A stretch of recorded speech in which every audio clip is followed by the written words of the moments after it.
तो दोस्तों ये है टिकट काउंटर। यहाँ पर इंडियंस के लिए 40 रुपये और फॉरेनर्स के लिए 600 रुपये का फीस है। आज हम आए हैं दिल्ली के ऐतिहासिक स्थल हुमायूं का मकबरा पर, जो 450 साल पुराना है और यहाँ की हिस्टोरिकल विरासत को अपने साथ लिए हुए हैं। तो चलिए चलते हैं और आपको दिखाते हैं। तो दोस्तों ये सामने आपको दिख रहा है, ये इसका पहला गेट है जो अभी हम लोग इसके एंट्री लेंगे, लेकिन उसके पहले हम आपको दिखाते हैं यहाँ इसी के परिसर में मौजूद है एक और मकबरा को, जिसको हम लोग ईसा खान का मकबरा के नाम से जानते हैं, और उसके अंदर एक मस्जिद भी है। तो आइए आपको दिखाते हैं। ईसा खान का मकबरा, उसका एंट्रेंस है, और यहाँ पे देखिए इसके बारे में लिखा हुआ है, सारा इतिहास लिखा है कि ये सूर शाह सूरी के ज़माने का ये मकबरा है और इनका नाम है ईसा खान नियाजी। तो आप लोग इसको पॉज करके थोड़ी देर देखिएगा। आइए हम लोग अंदर चलते हैं।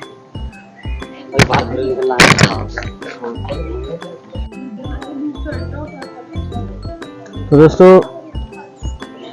आप लोग ये देख सकते हैं, ये ईसा खान नियाजी का मकबरा है, जो कि हुमायूं का मकबरा बनने से 20 साल पहले ये बना था, और ये सूर शाह सूरी के ज़माने के एक नोबेल पर्सन का ये मकबरा है।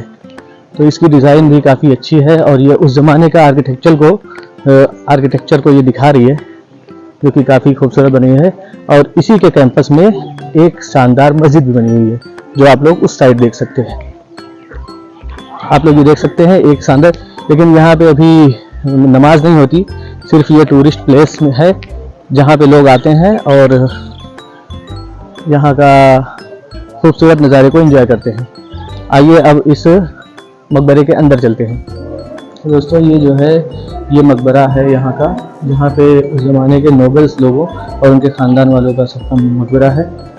और ये जो बीच वाला मकबरा है, ये मेन मकबरा है, और लेकिन ये इसके नीचे यानी इसके तहखाने में इसकी असली कब्र है। इसके ऊपर ये एक बनावटी कब्र है, ताकि लोग समझ सकें और इसको देख सकें।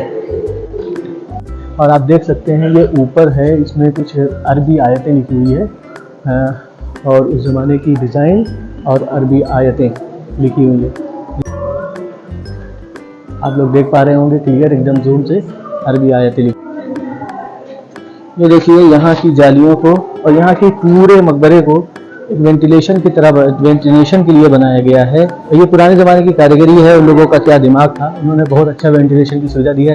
आप ऊपर भी देख सकते हैं, चारों तरफ वेंटिलेशन है, और ये यहाँ भी वेंटिलेशन ही की व्यवस्था की गई है, ताकि इससे हवा आसपास हो सके और ये इमारत अपने दम पे खड़ी रहे। हम आ चुके हैं इसके पहले वाली गेट पर, जो इसका पहला गेट माना जाता है, और इसके जो 4 बाग की तरह भी कह सकते हैं आप लोग, और इसके चारों तरफ सेम नाप के, सेम लंबाई के 4 तरफ बाग है।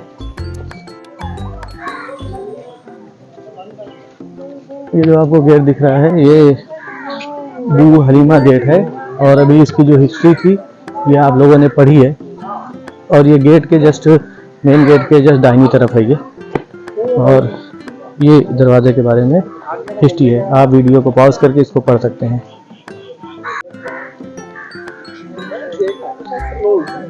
ये सामने जो दिख रहा है गेट, ये इसका मेन गेट है, और अभी हम इसके रास्ते पर, इसके दोनों तरफ पेड़ लगे हुए हैं, और हरियाली का इसमें खास ख्याल रखा गया है। ये उम्मीद है कि ये उस ज़माने यानी आज से 450 साल पहले से इस चीज़ का ख्याल रखा गया रहा होगा, क्योंकि उस वक्त भी नेचुरल हवाओं और पेड़ पौधों को ज़्यादा वैल्यू दिया जाता था।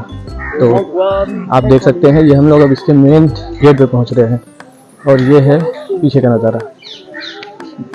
यहाँ से आप लोग देख सकते हैं कि मेरे पीछे भी एक बिल्डिंग है, जो गेट नंबर 1 है, और ये है गेट नंबर 2, जिस पर अब हम लोग पहुँचने वाले हैं।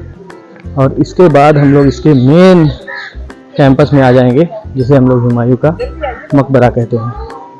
उसके पहले ये कुछ हिस्टोरिकल फैक्ट्स लिखे गए हैं हिंदी और इंग्लिश में। ये आप पढ़ सकते हैं, जो दरवाजे के बारे में लिखा गया है। ये 16 मीटर ऊंचा पश्चिमी दरवाज़ा विश्वदाय स्थल बादशाह हुमायूं के मकबरे के बगीचे का मुख्य प्रवेश द्वार है।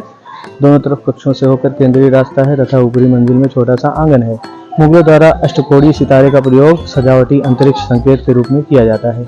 हम लोग आ चुके हैं यहाँ के मेन एंट्रेंस पे, जो कि दिखने में काफ़ी खूबसूरत है। एक बड़ा दरवाज़ा नहीं बल्कि एक गेटवे है जहाँ से हम लोग एंट्री करेंगे और इसके ठीक सामने है हुमायूं का मकबरा। आप लोग इसको देखिए और इसके सीन को महसूस करिए। ये देखिए हम लोग यहाँ से एंट्री कर रहे हैं।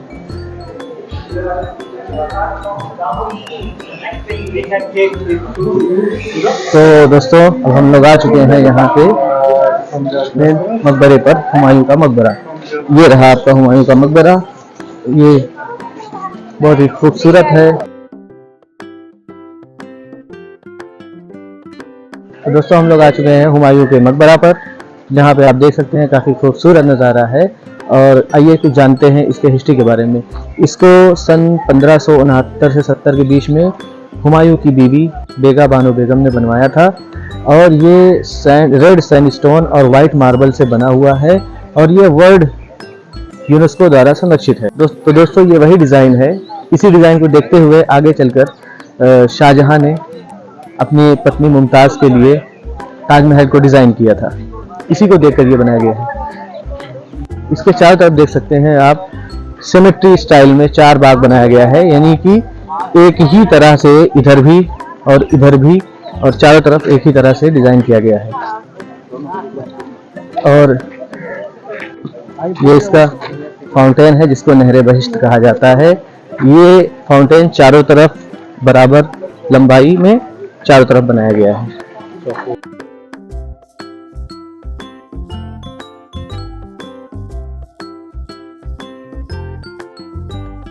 ये आप लोग देख सकते हैं, ये इसके चारों तरफ जो है बाग बना हुआ है। और ये जो चारों तरफ बाग है इसकी लंबाई और चौड़ाई बीच मकबरे से सेम है, यानी आप इसके आगे पीछे दाएं बाएं किधर भी जाएंगे तो इसकी लंबाई और चौड़ाई सेम रहेगी।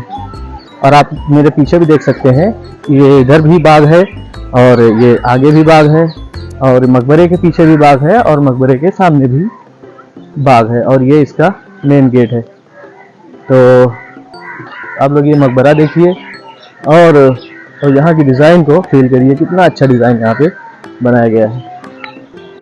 तो दोस्तों अब हम लोग बिल्कुल नज़दीक पहुँच चुके हैं इस मकबरा के। तो ये मकबरा की आप दीवारों को देखिए, ये इंडियन और पर्शियन डिज़ाइन का एक बहुत ज़बरदस्त मिक्स है।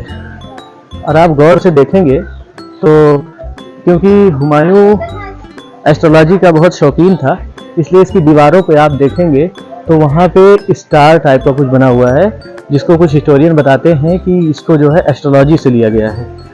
और हर एक डिज़ाइन ये बताता है कि सिर्फ ये एक डिज़ाइन नहीं बल्कि एक जीता जागता उदाहरण है बेहतरीन नक्काशी का।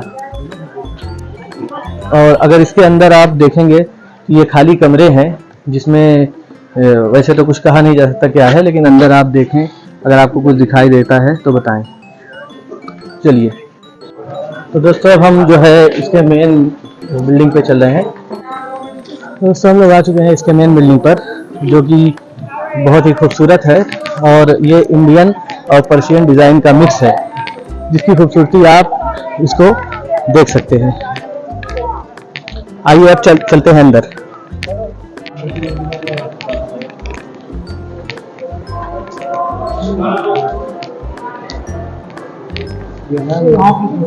इसकी डिज़ाइन देखिए, कितना बड़ा गुंबद है और इसका जो मेन कबर है वो आगे है।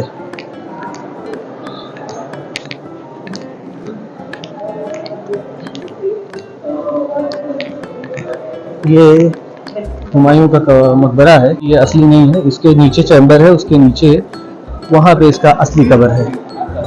और इसके हर एक, क्योंकि ये 8 ऑक्टागोनल शेप में बना हुआ है, तो इसके हर एक रूम के अंदर, आइए चलते हैं, हम आपको दिखाते हैं। इसके हर एक रूम के अंदर कई कब्रें हैं जो कि रॉयल फैमिली की है, यानी इन्हीं के घर वालों, इन्हीं के ख़ानदान की है, इन्हीं के परिवार की है। तो आप लोग देखें। और यहाँ भी वेंटिलेशन का बहुत ही अच्छा ख्याल रखा गया है। अब आज चाहिए चलते हैं दूसरे कमरे में।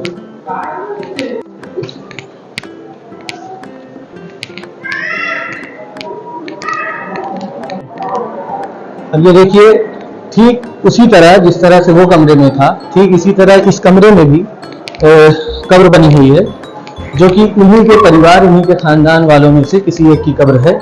इसके बारे में कुछ अंदाजा नहीं है कि किसकी कब्र है। और आगे अब चलते हैं बाहर की तरफ। ऐसा बताया जाता है कि यहाँ पर 160 कब्र है, जिसमें बच्चे और उनके खानदान के कई लोग यहाँ पे दफन हैं। जैसा कि मैंने वीडियो में पहले ही बताया था कि ये जो इसकी डिज़ाइन की गई है, ये सिमेट्रिकल डिज़ाइन की गई है। इसका मतलब है कि इसका जो एरिया है वो चारों तरफ से एक बराबर है और ये 4 भागों में डिवाइड है।